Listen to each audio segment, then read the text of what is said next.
I was a mess from crying and all that. Yeah, but I thank God for the people that were around. Stella, Mama, Nanyonjo, she was really nice. She's like, you know what, don't worry. Yeah. This is our thing. Even if you shoot the next day, it's okay. We understand. It's not like the problem is with you, it's from us. If we had told you to bring your own swimsuits, maybe that would be different. But now we are giving you. So the measurements were maybe taken in a wrong way. I think they were making standard measurements for each and every one. Okay. And some of us were not. Yeah. It was not just working for us. Yeah. I like that. It wasn't working for us. It was not. And it was the same thing at Miss World. I kept telling people, I think I was one of the fattest. Yes. You're not. Well, okay. I will go with the word shapely. I don't know why you're saying fat. But I mean, but for the standard, measurement. Beauty queen, yes. I was fat. Okay. Yeah, they look at me like, okay. So I'd wear my jeans and the girls were in this very nice little dresses and I'm like, okay. So I did have a card that I had nothing to wear. I could never borrow from anyone. Who? No one is your size. Yeah.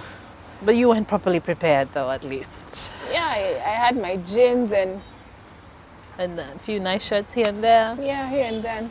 I made it work. I remember for me, the biggest wake-up call when I went for Mrs. World was the first day of rehearsals, the dance rehearsals, 7 o'clock in the morning. So I showed up, no makeup. I just pulled my hair back in a ponytail. I put on like, a t-shirt and tracksuits. And I got there, like what you're saying, little dresses and high heels and full makeup. I'm like, what's happening? What's happening? It's like a crash course into another world.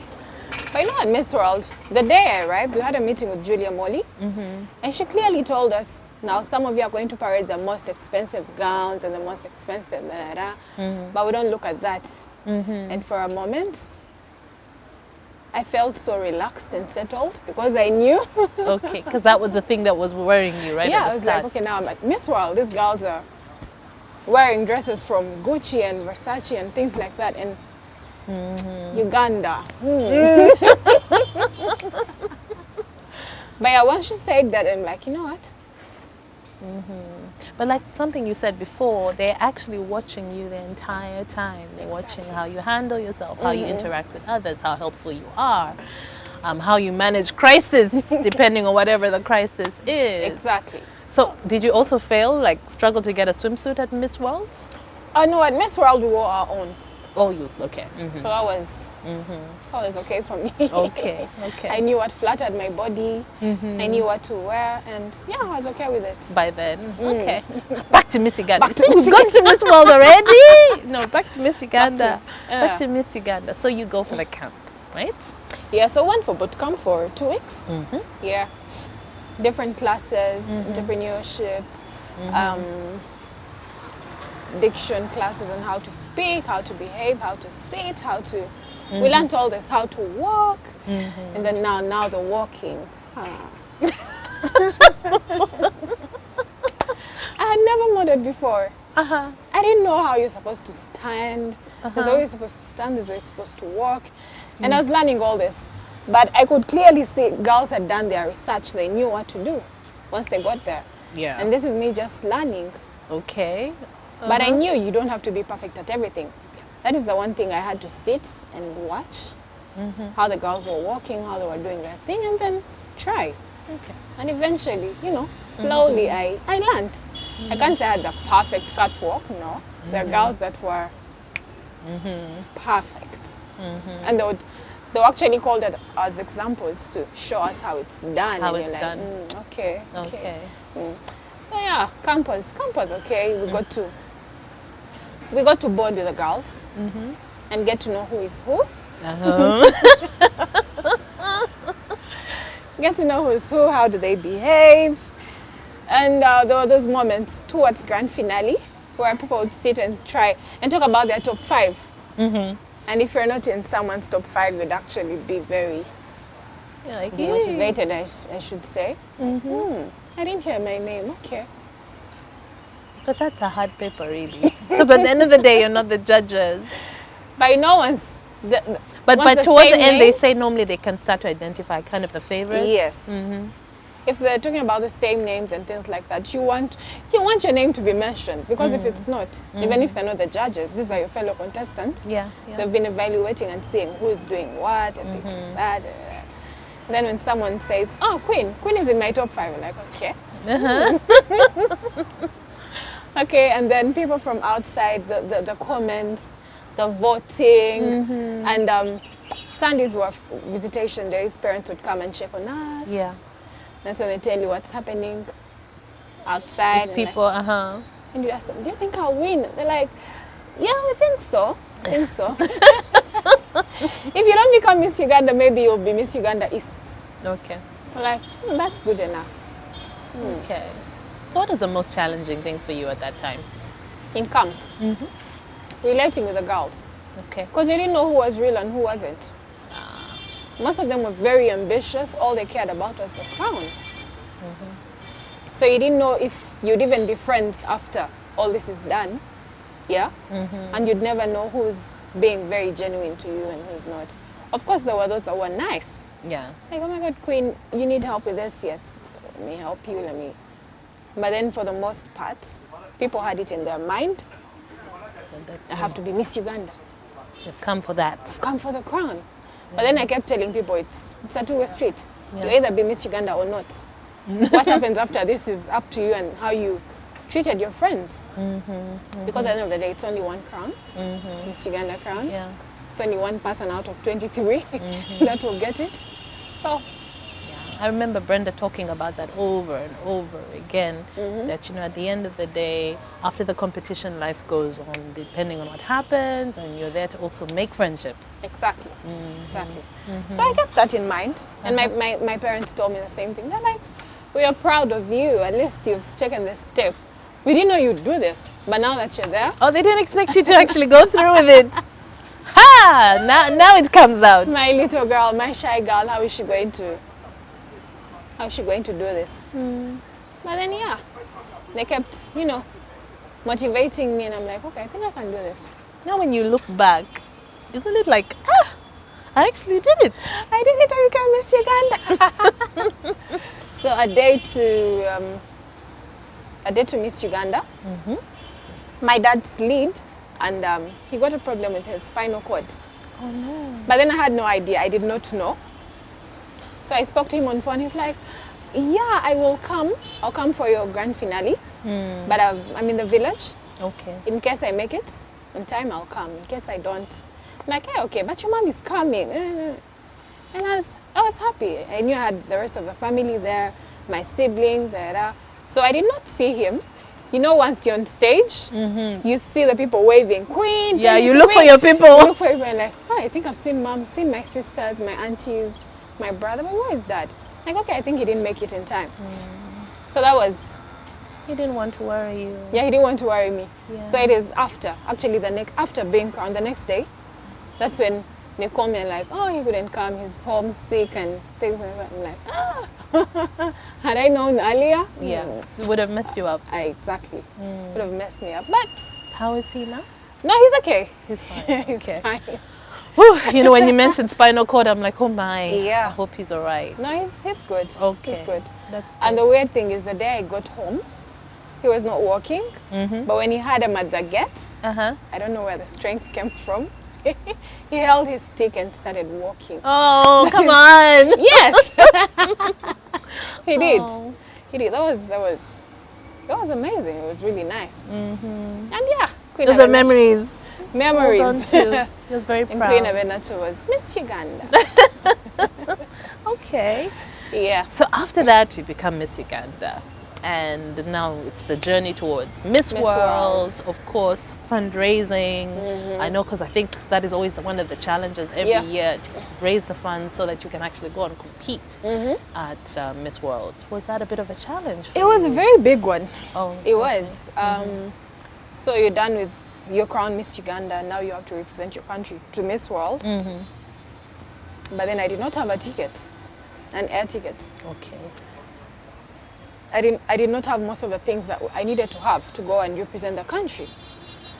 So it was me and Brenda moving around, looking for support. Like I told you, you know, our people come back next week. But you know now Miss World is on. Some of the countries have started reporting. Yeah. And you're not yet there. So then Stella Nantumbwe bought me my air ticket. She's like, no, you have to go for Miss World. You have to. You just have to go for Miss World. So Stella contributed to that. And then Renzioni with my attires and the bags and the shoes. And it was like a family. Like they all came together to make sure I go for Miss World. And it felt good. I'm like, okay. I thought I'd get all this from the obvious people, but there's this family that is helping with all working this. behind the scenes. Yeah, because working most behind the people think, you scenes. know, you get a big sponsor and this big company or big, you know, they're going to do everything, and No, not the it reality. did not happen for me. No. And my parents were very stressed. They're like, okay, now what's the plan? Are you going for Miss World? Will you not?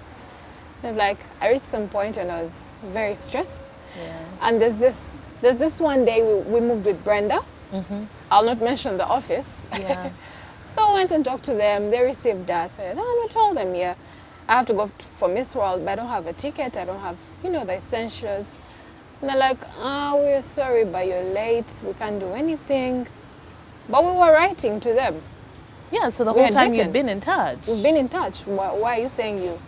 This is something you can collect from, you know, friends and make sure I go, because it's not like I'm doing it for Quiin Abenakyo. Yeah. I'm doing it for my country. Yeah. And they said, no, we can't. So we just went back to the car and cried for like 5 minutes. Oh, bless. And I'm like, oh, okay, this is it. I will go for Miss World. How I go, I don't know, but I will go. So yeah, I reported late as among the last people to arrive. Right. People had already started with activities and things like that. And then now you have to fit in. You have to make friends. You have to, it was a whole different process. And when I got there, I told my roommate, she was from Sierra Leone. I told her, Sarah, I've come late. You were here from day one. You know the drill. You know how things are done. I don't want to say that I know it all, but I'm new here. You need to help me. I don't have any friends. I know you've already made friends, because I got there and people had cliques already. Yes. Yeah? Yes. And you're like the newbie, you're trying to figure out, okay, who will I be friends with? So I told her, it was like me begging for friendship. But I knew what Like, I help want. me. Like, help me. Yeah. I don't know what to do. Yeah. With all the jet lag, I got in at around 9 a.m. You're jet lagged, Ooh. you haven't rested, and they told me, you know what? Freshen up and go. Let me just put that there. Go for dance rehearsal. And I'm like, what? They've already started. I need to sleep for like at least 2 hours. They're like, oh, we're so sorry, but no. You have to go straight into it. Straight to dance rehearsal. So I sat down with Sarah and she was like, Queen, I understand. Like, okay, maybe someday we'll sit down and know exactly what happened, why you're late and things like that. But for now, you have to go for dance rehearsal and things like that, you know, and You're feeling overwhelmed. it was too much. I'm like, you know what, take a chill pill and There's no time to breathe. there's no time to breathe. You don't have to. I mean, if you started crying, who's going to say, you know what, Queen, no, it will be well. Now, this is harder than Miss Uganda. Yeah. These ambassadors So of their many countries. Yeah. 130 countries. Who's going to tell you to keep quiet and, you know, things like that? So, yeah, like, you know what, it's okay. So, yeah, I went for dance rehearsal. That was day one. Sarah took me through most of the things. And I got to know the different contestants. We were in colors. I was in blue. Okay. So it was easier to relate with people in blue than all. I saw most of the contestants actually in the last week. That's when we all come together. But you were in groups Yeah, when before you're doing that you're most just things. in groups. Yeah. Okay. So yeah, and I got to make friends with most of the African girls. Because the other ones were not as friendly as we all thought. Yeah, and they kept telling, they're like, stick with the African girls. It's a competition, but they're your sisters. And I did not get what they meant by then. But after getting there, I knew. So I became friends with Nigeria, Sierra Leone, Zambia, Zimbabwe. Like if you're looking for Uganda, where you find the three, that's where Uganda is. Okay. Yeah. And so I remember the days we used to pose for pictures, and the pictures are never uploaded on the Miss World page. So you're not Why? seeing your pictures, but other people's. Yeah, but other people's. And people back home are calling, you're not fighting for your space, we're not seeing you in any of the pictures. And I'm like, if you knew how much I am posing for pictures, you'd be amazed. But I don't know why they're not uploading our pictures. And I remember we sat down with my friends, and like, guys, you know what, this is a competition, yes? But this is a once in a lifetime opportunity. So let us have fun. And from that day on, it was just having fun. Okay. We did what we were supposed to do, yes, but we knew, yes, you're in China, you're in Sanya. Use this opportunity, yeah? Don't be so held up on the crown. I mean, it's only one crown, for crying out loud. Enjoy the experience. Enjoy the experience. You're never going to get this. You'll never come back from Miss World to represent your country. So once all that was said, the rest was And then just you have were fun. good. And it's from that we made more friends. We're like, those African girls are, you know, They're fun. fun.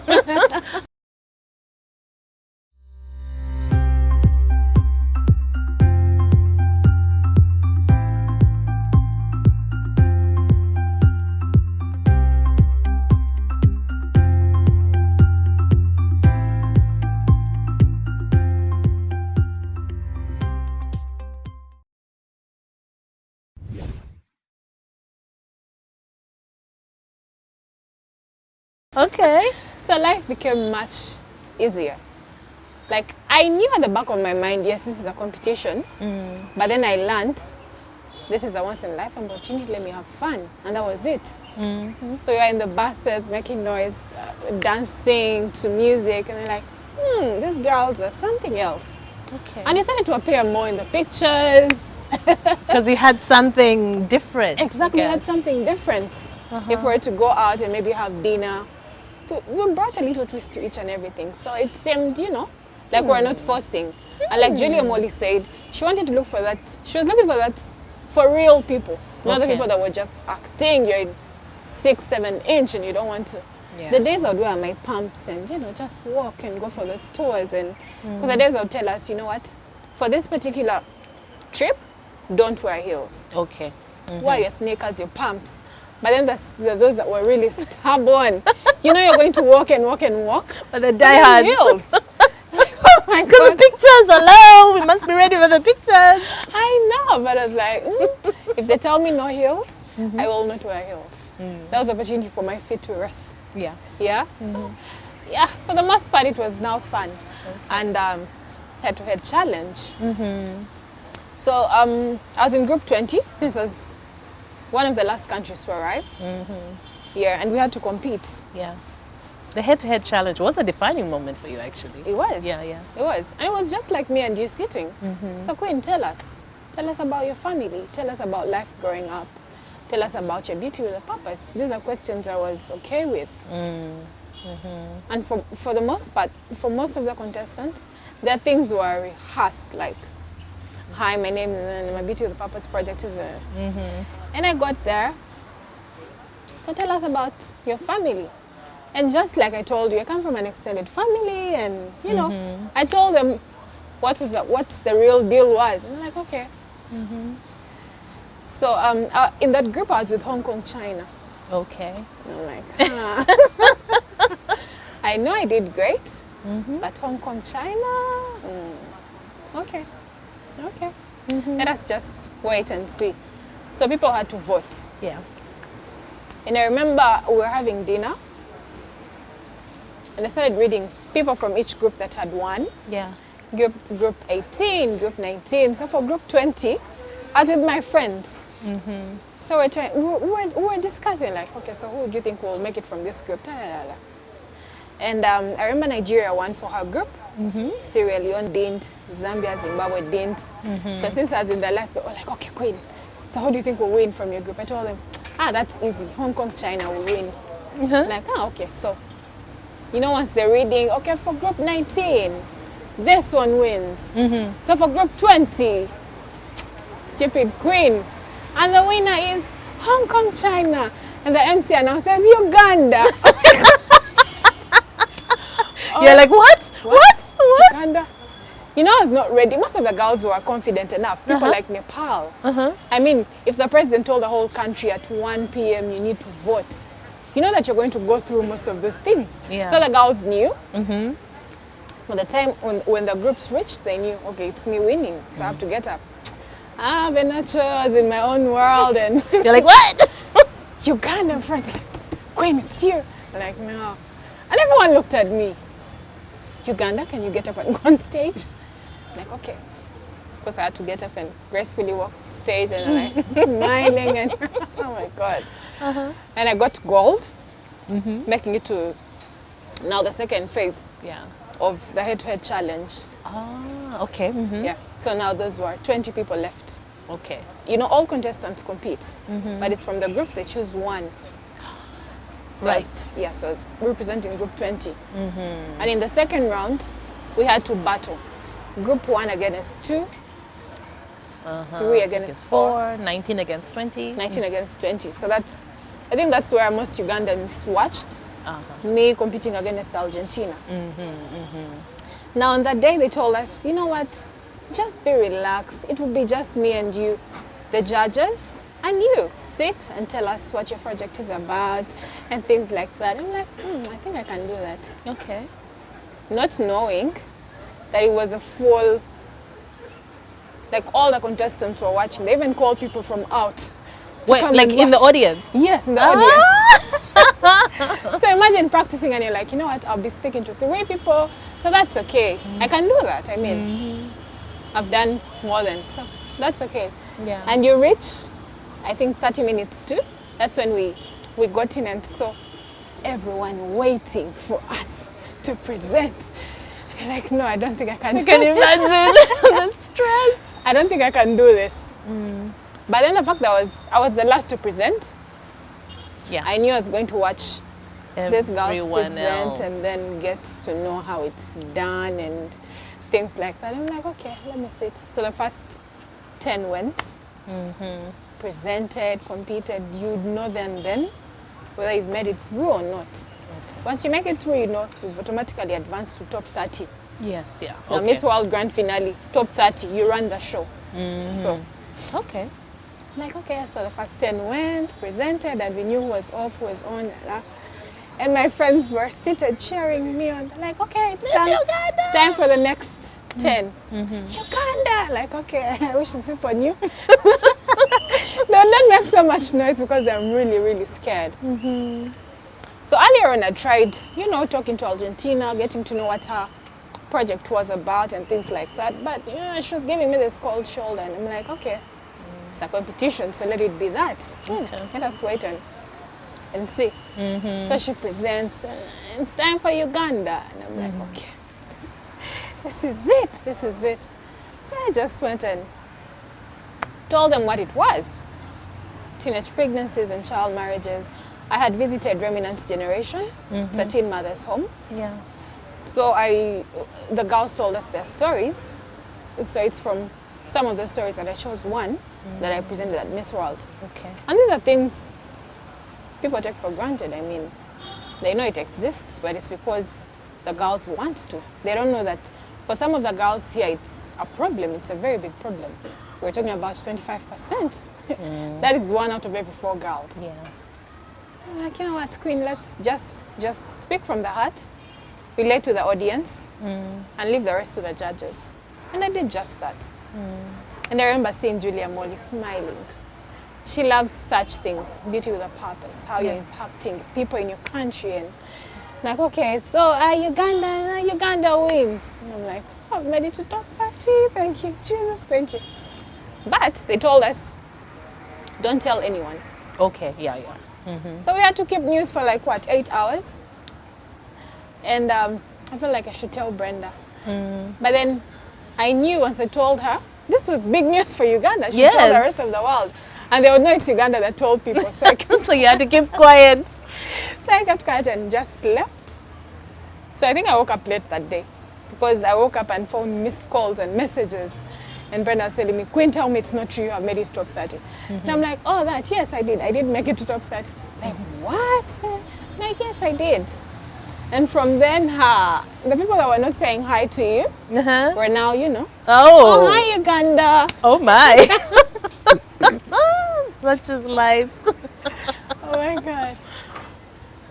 So that's always interesting. I think people forget that when you get to the very end, when they're actually seeing the pageant and it's live, that by then people kind of have an idea who's closer to the crown. Exactly. And I remember when I was presenting, most of the girls were crying. Okay. And I'm like, okay. And after that, so everyone wanted to listen and know more and things like that. And I'm like, yeah, I'll be glad to share. In case you need more. And I know, and most of them were like, oh my God, this is also happening in our countries. We've just never thought of it. Because most of the girls are talking about global warming and the obvious Google answers that everyone knew. Like, okay, made it to top 30. Nice. So let me wait for for grand finale. Yeah. Grand finale. So Brenda came and did my makeup. And we were having a conversation and I told her, so for top 30 now it's Uganda and Mauritius from Africa. But should Nigeria and South Africa make it, we are out.